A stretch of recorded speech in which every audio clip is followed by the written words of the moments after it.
Halo teman-teman, balik lagi bersama saya Taju Arifin di acara Podolkes.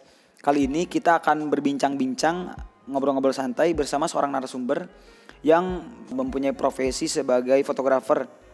Barangkali kita bisa mengambil sedikit ilmu atau mungkin lebih dari salah satu narasumber ini. Tanpa basa-basi, kita akan sambut, inilah dia Mas Alan. Halo Mas Alan. Halo Mas Taju. Gimana kabarnya, sehat? Alhamdulillah baik lagi. Alhamdulillah sejauh ini sehat ya, sehat walafiat Sibukan lah ya. sehari-hari apa Mas Alan? Sibukan sehari-hari ya.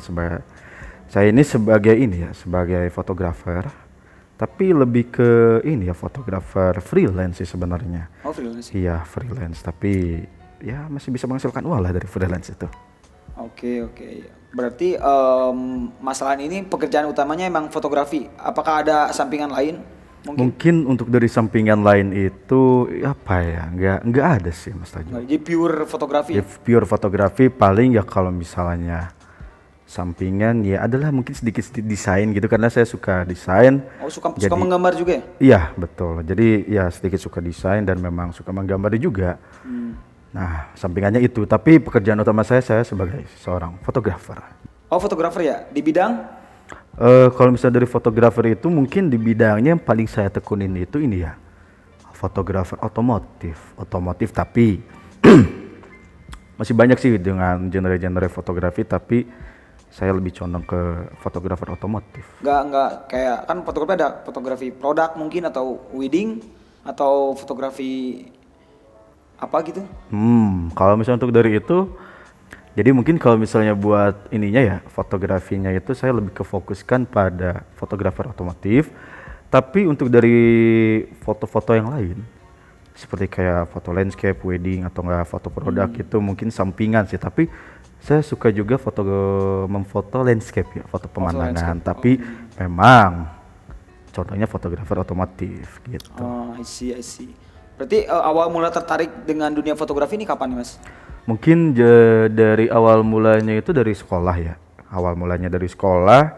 Sempat dulu itu tidak tertarik ya fotografi, apa sih fotografi. Tapi semenjak lihat teman-teman ya ngulik foto-foto kayak gitu ya, awalnya nggak suka jadi tertarik gitu. Oh, jadi dari emang dulu sekolah SMA, SMK atau? Kalau untuk sekolah dulu saya jurusan DKV. Oh, jurusan DKV dulu. Jurusan DKV. Jadi kadang kan di fotografi lagi. Di DKV itu kan ada menjorok beberapa gitu. Nah salah satunya fotografi. Nah saya condong ke fotografi. Jadi sampingannya ya mendesain sama gambar gitu. Oh, justru basic desain tuh dari situ ya? Nah karena itu dulu dia, betul. Mas Alan ini sekolah di SMK yang jurusannya DKV ya? Untuk kategori sendiri, kenapa Mas Alan lebih memilih otomotif? Untuk kategorinya kenapa memilih otomotif ya? Karena pertama ya, kenapa sukanya itu genre fotografer otomotif. Pertama ya, awal dulu itu suka mobil, motor, dan alasannya sampai sekarang gitu, sampai ke bawah-bawah sih. Jadi awal mula kenapa suka fotografer. Awal mulanya kenapa suka dalam dunia fotografi otomotif, awalnya itu ya dari dulu kecil sih. Pas dulu kecil suka mobil, suka motor, ya biasalah anak laki-laki ya, suka bola atau olahraga yang lain gitu. Nah saya condongnya itu ke otomotif gitu. Oh, jadi terus gitu sampai besar nggak hilang ketertarikan terhadap dunia otomotif? Pertanyaan bagus nih. Mungkin dari sampai besar ini ya, karena saya mungkin orangnya sebenarnya suka juga mencoba sesuatu hal yang baru. Tapi tak kenapa saya memang sukanya di sini gitu, condongnya. Emang dari dulu kecil sampai SMP tuh sempat bosan, hilang tuh selama 2 tahun. Habis itu balik lagi dan ternyata ini passion saya gitu. I see. Terus kalau ada nggak sih hal yang bikin Mas Alan ini tertarik? Kenapa harus Sunmori? Kenapa nggak foto lebih ke di sirkuit atau di jalanan? Oke. Karena tertarik tuh, kenapa tuh tadi Sunmori ya? Kenapa Sunmori? Mungkin Sunmori ini ya masih berkorelasi dengan otomotif. Ya kita mau foto motor, foto mobil yang biasa-biasa di jalan. Tapi kalau misalnya di sirkuit, pernah dulu satu komunitas ke sirkuit. Pertama itu sirkuit yang di Sentul ya. yang biasa anak-anak motor suka di sana. Iya, iya. Pernah dulu di sana, pernah dulu, dan itu kita kumpul seperti biasa kumpul, kita ketemu para ridernya, kita foto-foto motornya bagaimana, gearnya bagaimana. Nah kita foto mereka yang sedang latihan, yang balapan juga ada, gitu. Jadi pernah juga di sirkuit ya? Sirkuit pernah, kalau di jalanan udah sering sih di jalanan. Tapi kalau misalnya apa tuh namanya, memfoto kayak ini kendaraannya terus kita foto jarang sih, karena biar lebih ngeflow aja sih, biar lebih ngeflow. Tapi yang lebih seperti ngalir ya? itu pun masih bisa gitu. Kalau untuk tempat kumpulnya, kayak ada titik kumpulnya gitu nggak sih? Oh. Titik kumpul para fotografer atau Oke. para rider di kota Oke. Bandung ya, karena Oke, kita kan oke. nih lingkupnya sekitaran Bandung. Pertanyaan menarik ini, Tikum ya berarti titik kumpul. Ya titik kumpul. Kalau untuk dari Tikum sendiri kita seringnya ke Cafe 72 Lembang. Itu setiap hari Jumat, setiap weekend. Itu sering diadain event di sana. Jadi satu komunitas Bandung yang suka anak-anak Sunmori di sana pasti ngumpulnya di 72 atau enggak di KFC Setiabudi. Oh, Nah, I see. situ. Kebanyakan di sana. Soalnya kenapa dari awal mula terjun foto Sunmori di sana memang Tikumnya. Banyak di sana. Jadi kalau misalnya di jalanan-jalanan mungkin sekitaran sini foto-foto kayak gitu. Kayak Braga, terus Braga pernah, cuman jarang sih Braga itu. jarang, Lebih ke kita di 72 Lembang atau di KFC Setiabudi. Nah, di situ udah pasti banyak anak-anak motor dan segala macam, tuh banyak anak-anak komunitas. oh iya. Untuk maraknya fotografer ya, kan saya kan pengguna sosmed juga ya. Cukup ngikutin dunia fotografi, apalagi di bidang Sunmori ini karena kan ramai kan sekarang kan. Terus kayak orang-orang banyak banget sekarang seolah-olah dia tuh berprofesi juga sebagai fotografer di Sunmori itu. Gimana menurut Mas Alan pribadi? Kalau menurut saya pribadi ya, karena semakin sini semakin ramai ya. Karena semakin sini semakin ramai, menurut saya sih tidak apa-apa sih, karena kita semakin banyak persaudaraan, banyak relasi juga sesama fotografer. Di mana ini kita misalnya nih bisa tikum nih, bro, kita di mana nih tikumnya di sini. Terus bro, ada klien nggak nih? Gue lagi butuh cuan atau gimana gitu. Itu menurut saya nggak apa-apa sih, nggak apa-apa, karena semakin banyak relasi, semakin banyak teman, semakin juga banyak cuan. Wih keren, ya bener, bisa juga ya. Mungkin bisa jadi karena teknologi kan sekarang handphone kan semua orang kan hampir punya ya. Dengan fotografi ini kasarnya dengan bermodalkan handphone juga kan orang-orang jadi mudah buat bisa menjadi seorang fotografer gitu.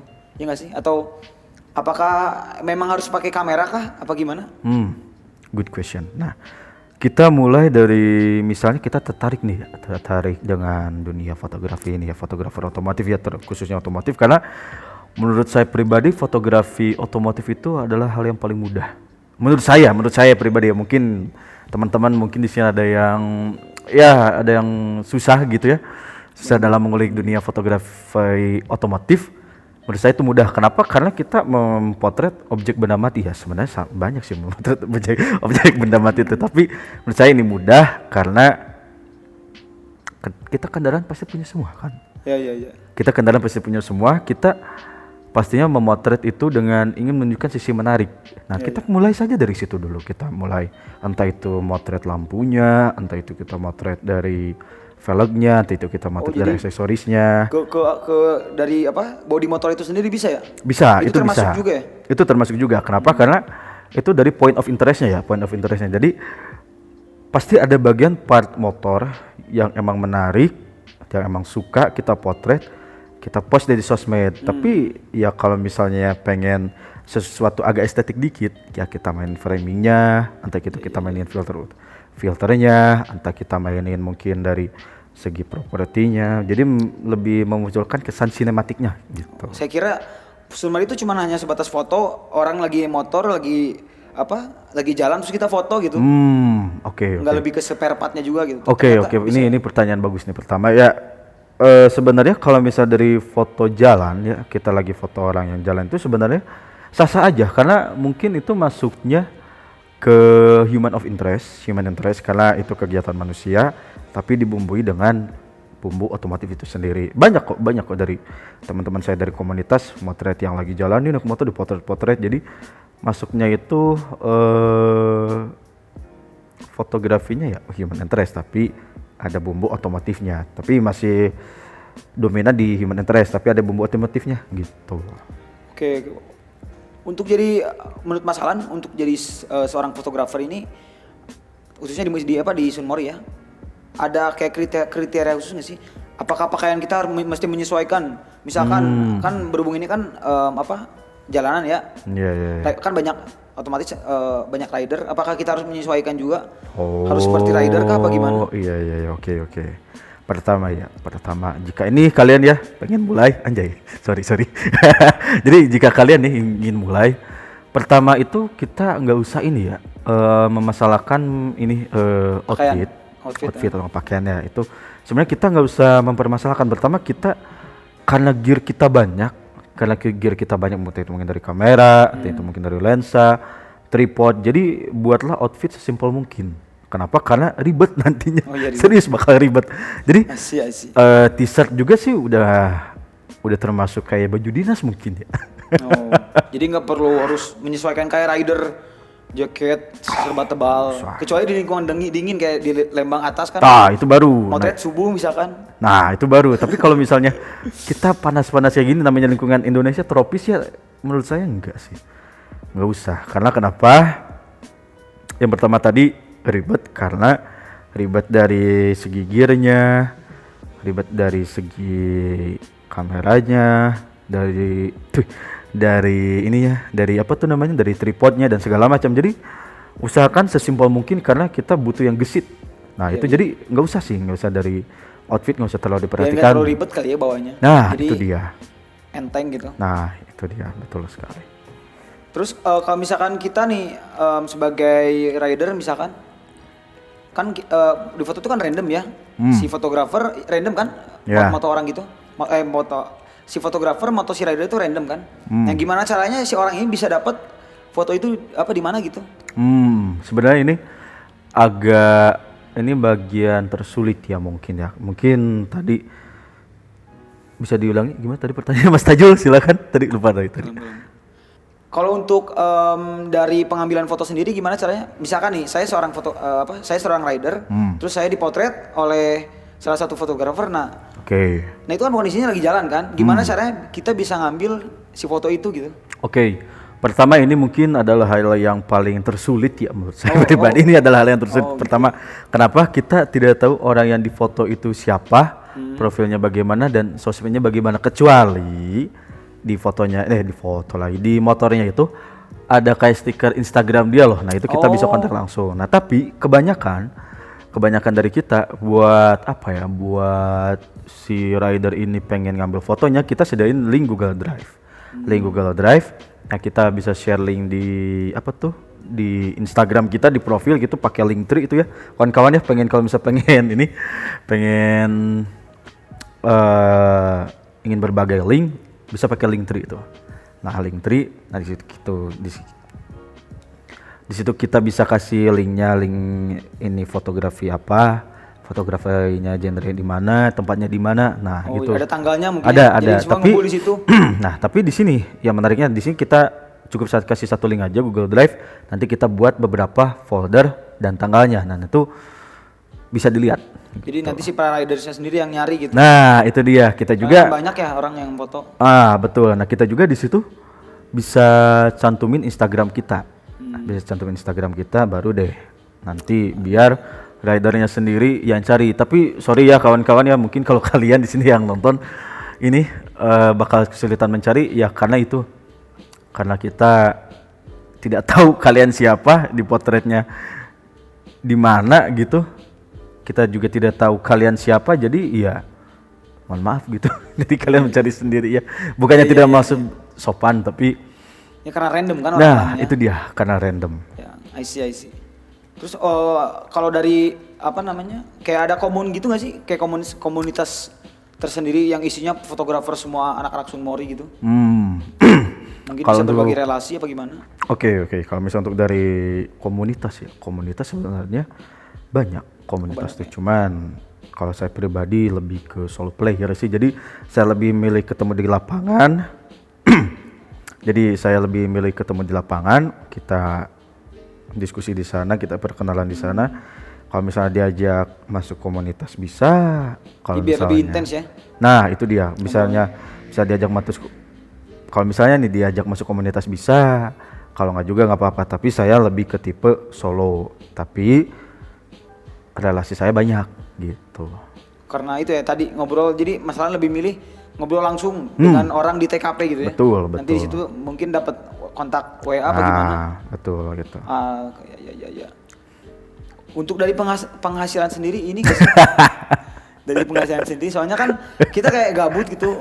Maaf ya, maksudnya kita bangun pagi terus Oke, ke oke, sana, oke, foto-foto. oke. Itu gimana? Apakah ada penghasilan khusus atau ada keuntungan lain yang masalah dapetin dari apa? Oke. Profesi ini sendiri? Ya, kalau misalnya kita berbicara dari penghasilan ya.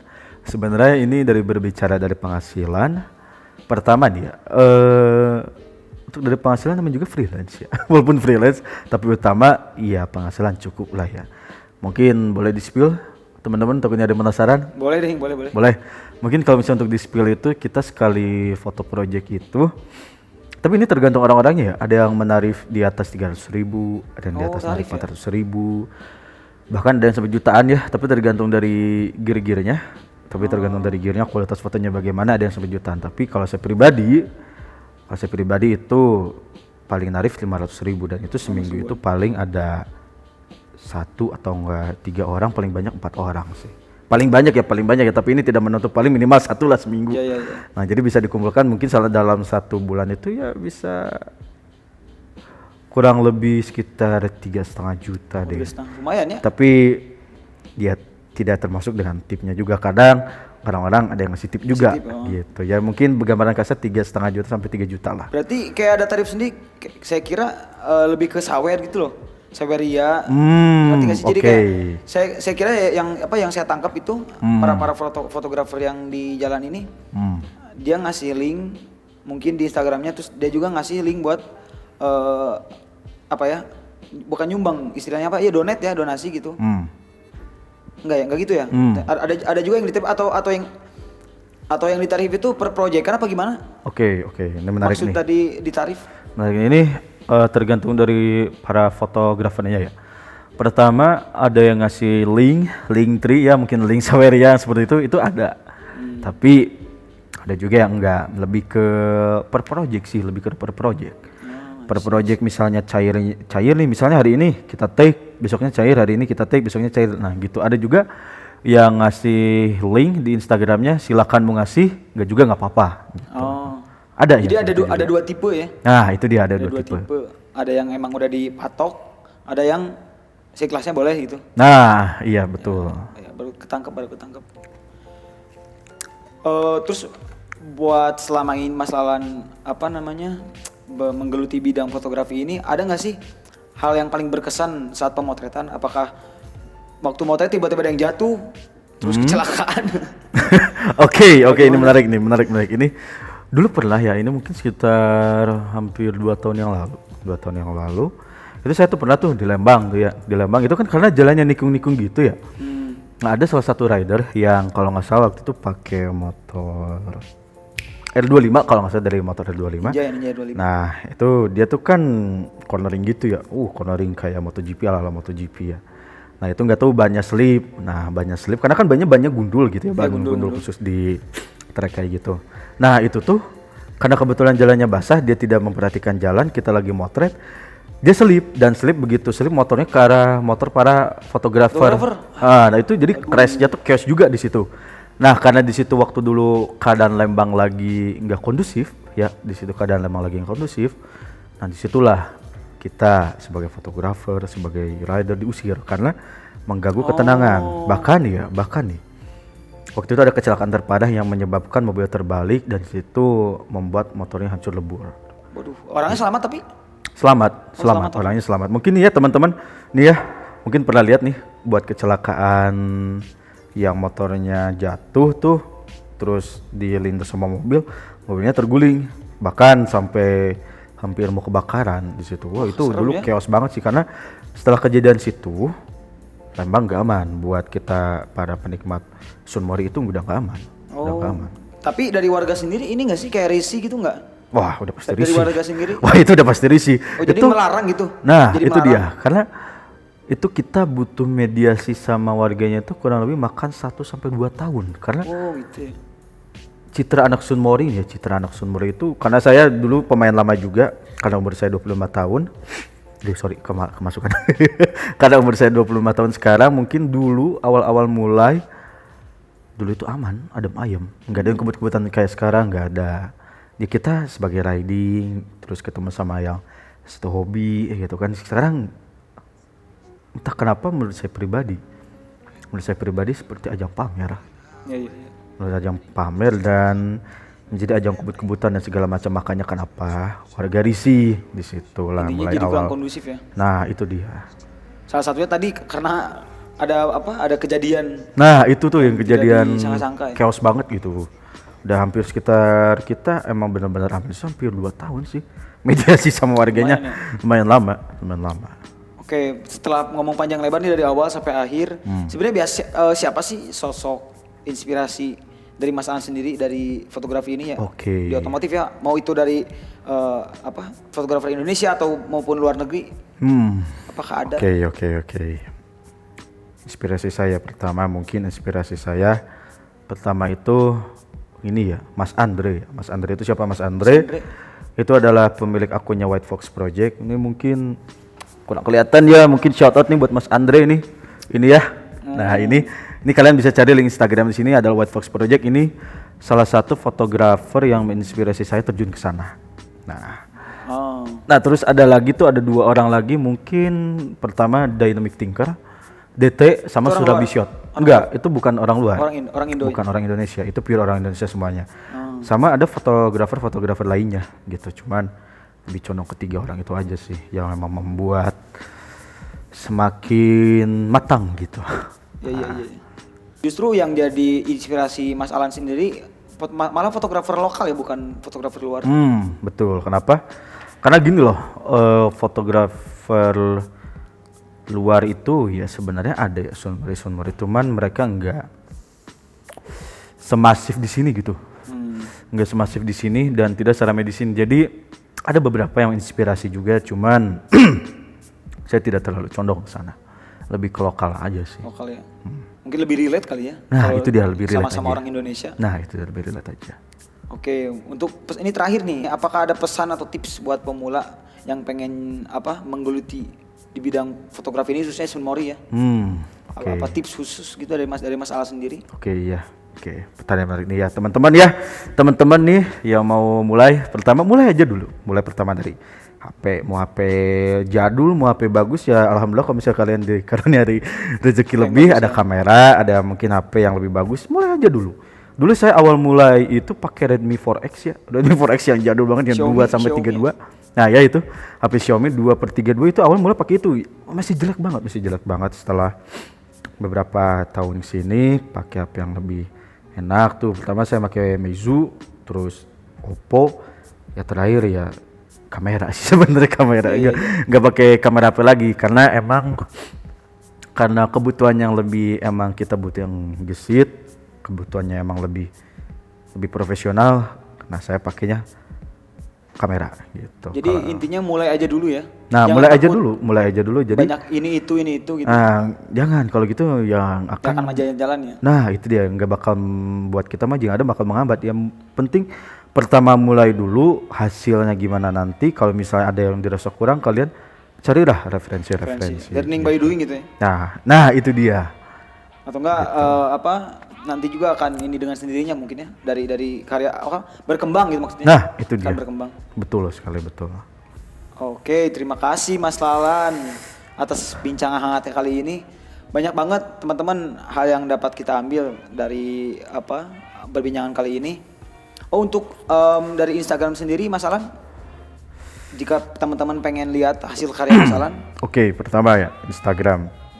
Nah untuk Instagram nih kawan-kawan nih bisa dicek di situ ya, scjepret.id. Nah di situ saya mulai emang agak sedikit hiatus ya karena beberapa kesibukan, tapi saya masih sering aktif di sana, masih sering upload walaupun emang tidak upload feeds, Tapi kalian bisa cek di sini ya.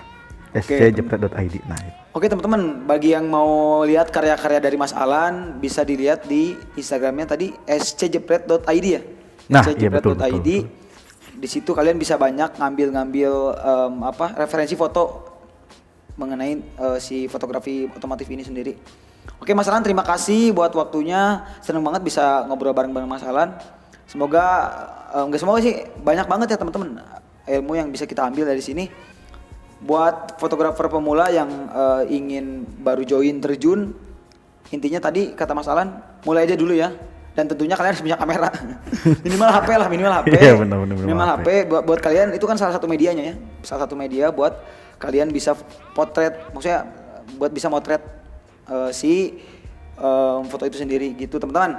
Oke Mas Alan, terima kasih banyak buat waktunya. Terima kasih juga ya Mas Tajul ya sudah mengundang saya ke sini sebagai narasumber, dan saya juga merasa terhormat sih sebenarnya karena belum pernah diundang podcast kayak gini, tapi ya ini menjadi, mungkin kita bisa sharing-sharing ilmu di sini. Semoga ada yang semoga di obrolan kali ini ada yang bisa diambil hikmahnya, ada yang juga yang buruknya dilepas lah ya, jangan ditiru itu seperti yang tadi kebut-kebutan itu jangan, tolong jangan ditiru. Nah, mungkin dari sini kita beberapa bisa ambil ilmunya dan semoga ada yang nangkep juga. Amin. Terima kasih Mas Alan sekali lagi. Oke teman-teman, sekian video kali ini. Semoga di next episode, di next video kita akan berbincang-bincang lagi bersama tamu-tamu atau narasumber istimewa lainnya. Oke, dadah.